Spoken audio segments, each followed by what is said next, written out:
കുറേ ആഴ്ചകളായിട്ട് അദ്ദേഹം നിലവറയ്ക്കുള്ളിലാണ് താമസിച്ചിരുന്നത്.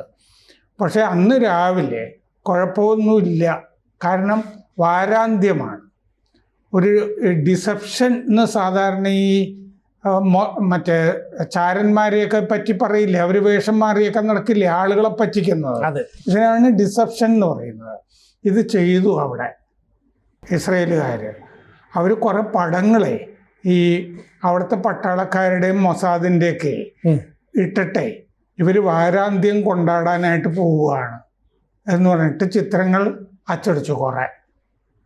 അപ്പോൾ ഇറാൻ വിചാരിച്ചോളുമല്ലോ, അവർ വീട്ടിലേക്ക് വാരാന്ത്യം മറ്റേ ശാബത്ത് വിരുന്നിന് പോവുകയാണ്, വെള്ളിയാഴ്ച വൈകിട്ട് പോകുന്നു എന്ന് ഇറാൻകാര് അങ്ങനെ ധരിച്ചിട്ടാണോ എന്തോ. അല്ല, തെറ്റിദ്ധരിപ്പിച്ചതായിരിക്കില്ലേ മനഃപൂർവ്വം? തെറ്റിദ്ധരിപ്പിച്ചതാണെന്നാണ് റിപ്പോർട്ടുകളിലുള്ളത്.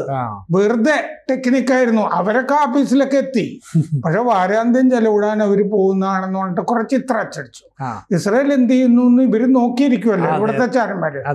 സാറേ അവര് മറ്റേ വാരാന്ത്യം ചെലവിടാനായിട്ട് പോയി ബീച്ചിൽ പോയിരിക്കും എന്ന് പറഞ്ഞിട്ട് ഗമനഹി പൊന്തി നിലവറയിൽ നിന്ന്. രാവിലെ മറ്റേ നാഷണൽ സെക്യൂരിറ്റി കൗൺസിലിന്റെ യോഗത്തിന് അദ്ദേഹം എത്തി. അപ്പോൾ കൂടുതൽ വാർത്തകളും വിശേഷങ്ങളും നിങ്ങളിലേക്ക് എത്താൻ ABC മലയാളം സബ്സ്ക്രൈബ് ചെയ്യുക, ബെൽ ബട്ടണും അമർത്തുക.